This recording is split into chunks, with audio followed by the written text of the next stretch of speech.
Saudara-saudariku yang terkasih, hari ini Kamis 17 Oktober 2024. Saya Romo Siga dari Paroki Santo Yusuf, Surabaya. Dalam nama Bapa dan Putra dan Roh Kudus. Amin.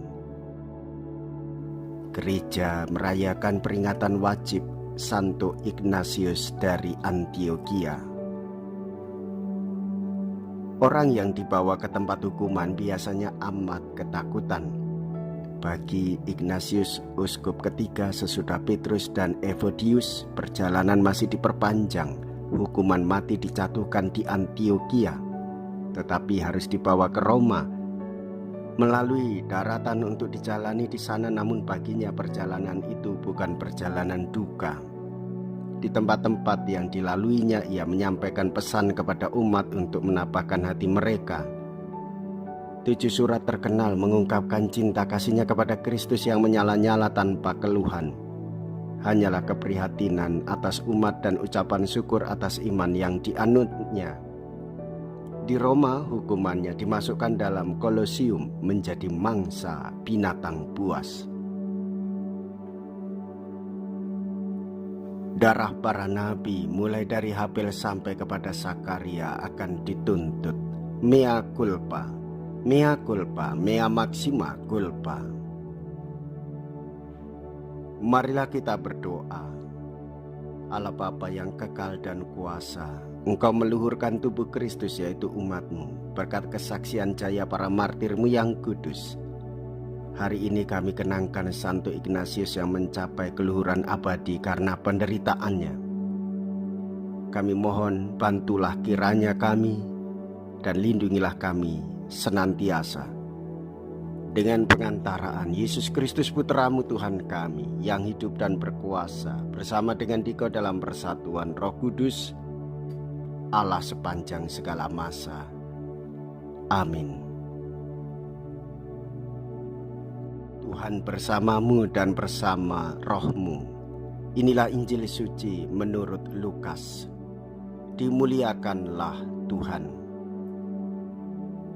Lukas bab 11 ayat 47 sampai dengan ayat 54. Sekali peristiwa tatkala duduk makan di rumah seorang Farisi, Yesus berkata, "Celakalah kalian, sebab kalian membangun makam bagi para nabi, padahal nenek moyangmu lah yang telah membunuh mereka. Dengan demikian kalian mengakui bahwa kalian membenarkan perbuatan nenek moyangmu, sebab mereka telah membunuh nabi-nabi itu dan kalian membangun makamnya. Sebab itu, hikmat Allah berkata, Aku akan mengutus kepada mereka nabi-nabi dan rasul-rasul.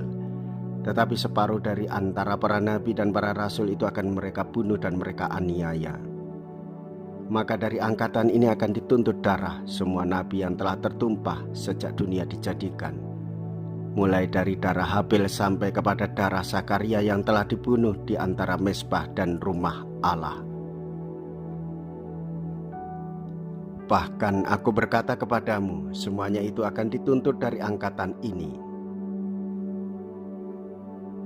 Celakalah kalian, hai ahli-ahli Taurat, sebab kalian telah mengambil kunci pengetahuan. Kalian sendiri tidak masuk ke dalamnya, tetapi orang yang berusaha masuk kalian halang-halangi." Dan setelah Yesus berangkat dari tempat itu, para ahli Taurat dan orang Farisi terus-menerus mengintai dan membanjirinya dengan rupa-rupa soal. Dengan itu mereka berusaha memancingnya supaya mereka dapat menangkapnya berdasarkan sesuatu yang diucapkannya. Demikianlah sabda Tuhan. Terpujilah Kristus.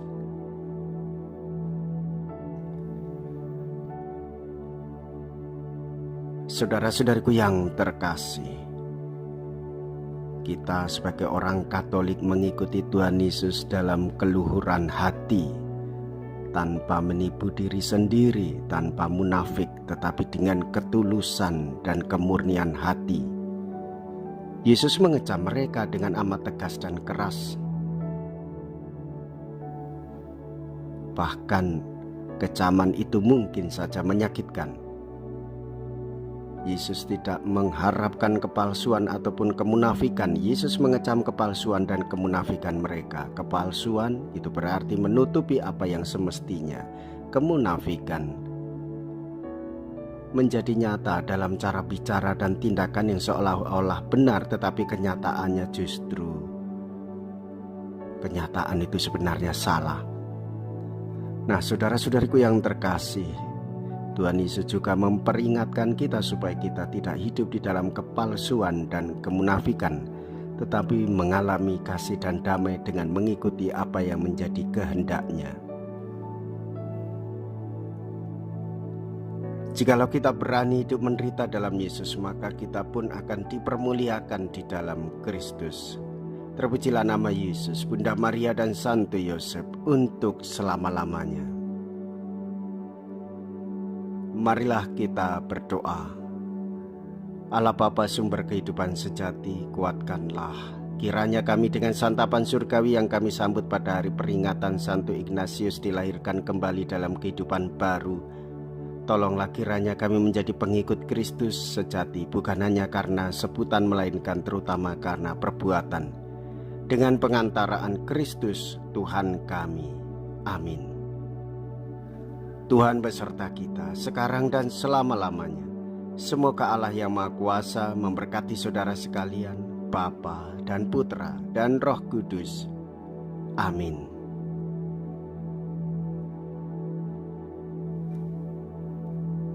Saudara-saudariku yang terkasih, pergilah. Ibadah sabda sudah selesai.